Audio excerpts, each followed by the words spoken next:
Assalamualaikum. Barang pertama ialah plaster untuk badan luka yang kecil. Seterusnya kain ini digunakan untuk anduh. Lepas tu antibakterial ni untuk membasmi kuman. Lotion kuning ni pula dijadikan sebagai ubat. Dan seterusnya kapas untuk bersihkan kawasan luka. Selotip ni pula untuk melekatkan balutan. Gunting ni pula untuk menggunting anduh. Dan yang terakhir pin ni untuk menyemat anduh. Untuk merawat pesakit patah tangan, lipat bahagian atas kain anduh. Masukkan bucu ke bawah tangan mangsa yang patah. Bahagian belah ni letak dekat atas bahu kiri mangsa. Letakkan tangan mangsa dekat atas perut.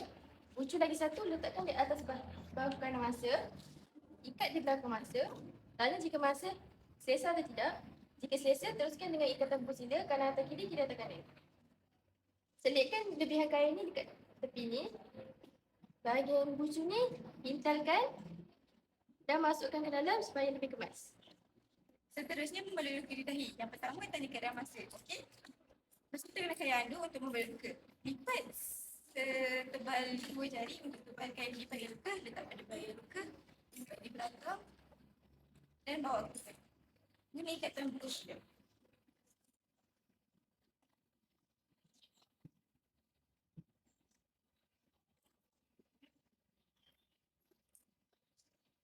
Tanya proses mangsa selesa. Lepas tu kemaskan.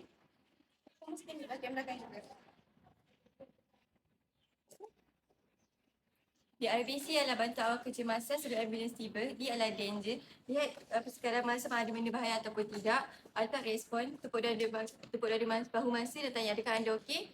Implant airways, dongakkan dagu mangsa, buka dan tengok sama ada benda asing yang menghalang pernafasan mangsa.